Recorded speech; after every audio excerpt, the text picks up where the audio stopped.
Subscribe ಆಗಿ ನಮ್ಮ ಚಾನಲ್ಗೆ. ಹೊಸ ವಿಡಿಯೋಸ್ಗಾಗಿ ಬೆಲ್ ಐಕಾನ್ ಅನ್ನು ಕ್ಲಿಕ್ ಮಾಡಿ. ಹಾಯ್ ಫ್ರೆಂಡ್ಸ್, ಎಲ್ಲರಿಗೂ ನಮಸ್ಕಾರ. ಲಕ್ಷ್ಮಿ ಪಾಕಶಾಲೆ ಕಾರ್ಯಕ್ರಮಕ್ಕೆ ಸ್ವಾಗತ. ಇವತ್ತಿನ ದಿನ ಫ್ರೆಂಡ್ಸ್ ನಾನು ಒಂದು ರುಚಿಕರವಾದ ಆಮ್ಲೆಟ್ ಮಾಡೋದು ತೋರಿಸ್ತಾ ಇದ್ದೀನಿ. ಅದೇನಪ್ಪ ಅಂತಂದರೆ ಪಾಲಕ್ ಸೊಪ್ಪಿನ ಆಮ್ಲೆಟ್. ತುಂಬ ಸಖತ್ತಾಗಿರುತ್ತೆ ಟೇಸ್ಟ್. ಇದನ್ನು ನೀವು ಈವ್ನಿಂಗ್ ಟೈಮ್ನಲ್ಲಿ ಮಾಡಿಕೊಟ್ರೆ ಮಕ್ಕಳು ತುಂಬ ಖುಷಿ ಪಡ್ತಾರೆ. ಅಥವಾ ಊಟದ ಜೊತೆಯಲ್ಲಿ ಸೈಡ್ ಡಿಶ್ ಆಗಿ ಕೂಡ ಫ್ರೆಂಡ್ಸ್ ಇದನ್ನು ದಿಢೀರಾಗಿ ಮಾಡ್ಕೊಳ್ಬಹುದು. ಬನ್ನಿ ಹಾಗಿದ್ರೆ ಇದನ್ನು ಯಾವ ರೀತಿಯಾಗಿ ಮಾಡೋದಂತ ನೋಡೋಣ. ಮೊದಲೇದಾಗಿ ಗ್ಯಾಸ್ ಆನ್ ಮಾಡ್ಕೊಂಬಿಟ್ಟು ಒಂದು ಪ್ಯಾನ್ ಇಟ್ಕೊಳ್ಳಿ. ಅದು ಬಿಸಿಯಾದ ನಂತರ ಅದಕ್ಕೆ ನೀವಾಗ ಎಣ್ಣೆ ಹಾಕೊಳ್ಳೋಣ. ಎಣ್ಣೆ ಚೆನ್ನಾಗಿ ಬಿಸಿಯಾದ ನಂತರ ಒಂದು ಮೀಡಿಯಮ್ ಸೈಜ್ ಈರುಳ್ಳಿನ ಕಟ್ ಮಾಡಿಬಿಟ್ಟು ಇಟ್ಕೊಂಡಿದ್ದೆ. ಇಲ್ಲಿ ನಾನು ಕಟ್ ಮಾಡಿರುವಂತಹ ಈರುಳ್ಳಿ ಹಾಕೊಳ್ಳೋಣ.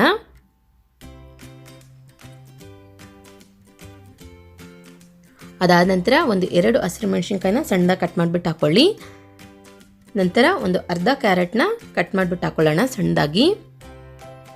ನಂತರ ಇಲ್ಲಿ ಫ್ರೆಂಡ್ಸ್ ನಾನು ಒಂದು ಮೀಡಿಯಮ್ ಸೈಜ್ ಆಲೂಗಡ್ಡೆನ ಮೇಲ್ಗಡೆ ಸಿಪ್ಪೆ ಸುಲಿದ್ಬಿಟ್ಟು ಕಟ್ ಮಾಡಿಬಿಟ್ಟು ನೀರಿಗೆ ಹಾಕಿಟ್ಕೊಂಡಿದ್ದೆ. ಕಟ್ ಮಾಡಿದ ತಕ್ಷಣ ನೀರಿಗೆ ಹಾಕಿಟ್ಕೊಳ್ಳಿ, ಆಲೂಗಡ್ಡೆ ಇಲ್ಲಾಂದರೆ ಕಪ್ಪಾಗಿಬಿಡುತ್ತೆ. ಆಲೂಗಡ್ಡೆ ಹಾಕಿದ ನಂತರ ನೋಡಿ ಮೀಡಿಯಮ್ ಫ್ಲೇಮ್ನಲ್ಲಿ ಇಟ್ಬಿಟ್ಟು ಇದನ್ನು ಚೆನ್ನಾಗಿ ಫ್ರೈ ಮಾಡ್ಕೊಳ್ಳಿ, ಸ್ವಲ್ಪ ಹಸಿ ವಾಸನೆ ಹೋಗೋವರೆಗೂ.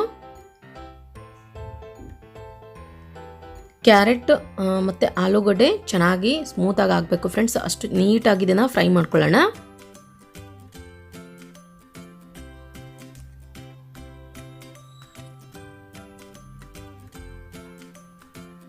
ಅದಾದ ನಂತರ ಒಂದು ಟೊಮೊಟೊ ಹಣ್ಣನ್ನು ಕಟ್ ಮಾಡಿ ಇಟ್ಕೊಂಡಿದ್ದೆ. ಕಟ್ ಮಾಡಿರುವಂತಹ ಟೊಮೊಟೊ ಹಣ್ಣು ಹಾಕ್ಬಿಟ್ಟು ಚೆನ್ನಾಗಿ ಇದನ್ನು ಮಿಕ್ಸ್ ಮಾಡ್ಕೊಳ್ಳಿ.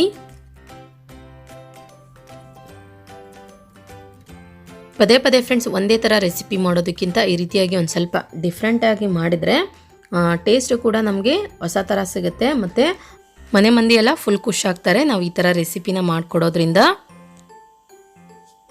ಸ್ವಲ್ಪ ಸ್ಮೂತ್ ಆಗಬೇಕು ಫ್ರೆಂಡ್ಸ್ ಆಲೂಗಡ್ಡೆ ಮತ್ತು ಕ್ಯಾರೆಟು, ಅಷ್ಟು ನೀಟಾಗಿ ಇದನ್ನು ಫ್ರೈ ಮಾಡ್ಕೊಳ್ಳಿ ಎಣ್ಣೆಯಲ್ಲಿ.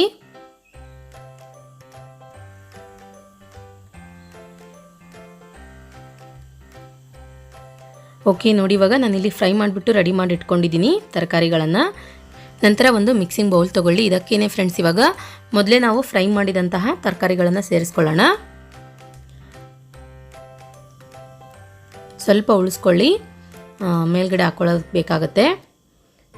ಈ ತರಕಾರಿಗಳಿಗೆ ಫ್ರೆಂಡ್ಸ್ ಇವಾಗ ಮಸಾಲ ಆ್ಯಡ್ ಮಾಡ್ಕೊಳ್ಳಿ. 1 ಚಿಟಿಕೆಯಷ್ಟು ಅರಿಶಿನ ಪುಡಿ, ಅರ್ಧ ಟೀ ಸ್ಪೂನಷ್ಟು ಧನಿಯಾ ಪೌಡರ್, ಅರ್ಧ ಟೀ ಸ್ಪೂನಷ್ಟು ಗರಂ ಮಸಾಲ, ನಂತರ 1 ರಿಂದ 1.5 ಟೀ ಸ್ಪೂನಷ್ಟು ಅಚ್ಚ ಖಾರದ ಪುಡಿ ಹಾಕ್ಕೊಳ್ಳಿ.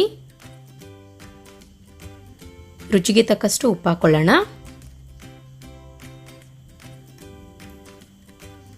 ಇದಕ್ಕೆ ಇವಾಗ ಫ್ರೆಂಡ್ಸ್ ಇಲ್ಲಿ ನಾನು 1 ಕಟ್ಟಷ್ಟು ಪಾಲಕ್ ಸೊಪ್ಪು ಹಾಕ್ಕೊಳ್ತಾ ಇದ್ದೀನಿ. ಪಾಲಕ್ ಸೊಪ್ಪನ್ನು ಕ್ಲೀನಾಗಿ ವಾಶ್ ಮಾಡ್ಕೊಂಡ್ಬಿಟ್ಟು ಸಣ್ಣದಾಗಿ ಕಟ್ ಮಾಡಿ ಇಟ್ಕೊಂಡಿದ್ದೆ.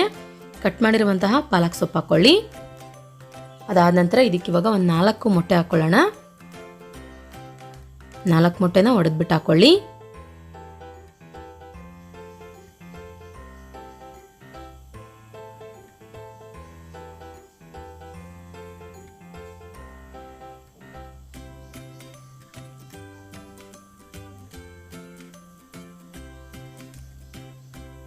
ಓಕೆ ನೋಡಿ ಫ್ರೆಂಡ್ಸ್, ಇವಾಗ ನಾನಿಲ್ಲಿ ಮೊಟ್ಟೆನ ಒಡೆದ್ಬಿಟ್ಟು ಹಾಕ್ಕೊಂಡಿದ್ದೀನಿ. ಇದನ್ನ ಇವಾಗ ನೀಟಾಗಿ ಮಿಕ್ಸ್ ಮಾಡ್ಕೊಳ್ಳೋಣ.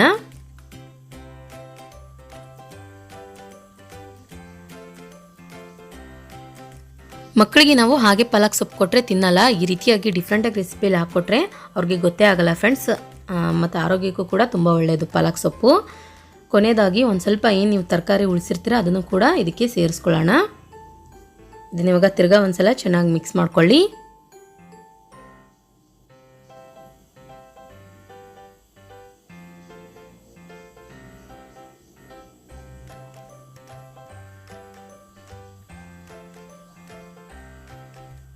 ಓಕೆ ನೋಡಿ ಫ್ರೆಂಡ್ಸ್, ಇವಾಗ ಪಾಲಕ್ ಆಮ್ಲೆಟ್ ಮಾಡೋದಕ್ಕೆ ಮೊಟ್ಟೆ ಮಿಶ್ರಣ ರೆಡಿಯಾಗಿದೆ. ನಂತರ ಗ್ಯಾಸ್ ಆನ್ ಮಾಡ್ಕೊಂಬಿಟ್ಟು ಒಂದು ಪ್ಯಾನ್ ಇಟ್ಕೊಳ್ಳಿ. ಅದು ಬಿಸಿಯಾದ ನಂತರ ಅದಕ್ಕೆ ಇವಾಗ ಒಂದು ಸ್ವಲ್ಪ ಎಣ್ಣೆ ಹಾಕ್ಕೊಳ್ಳೋಣ. ಎಣ್ಣೆನ ಪ್ಯಾನ್ಗೆಲ್ಲ ನೀಟಾಗಿ ಸವರ್ಕೊಳ್ಬೇಕು.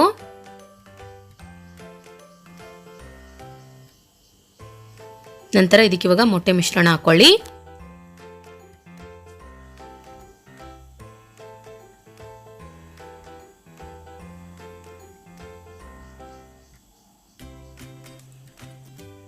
ನೀಟಾಗಿ ಮೇಲ್ಗಡೆ ಎಲ್ಲ ಉಳಿದಿರುವಂತಹ ತರಕಾರಿಗಳನ್ನೆಲ್ಲ ನೀಟಾಗಿ ಮಾಡ್ಕೊಳ್ಬೇಕು.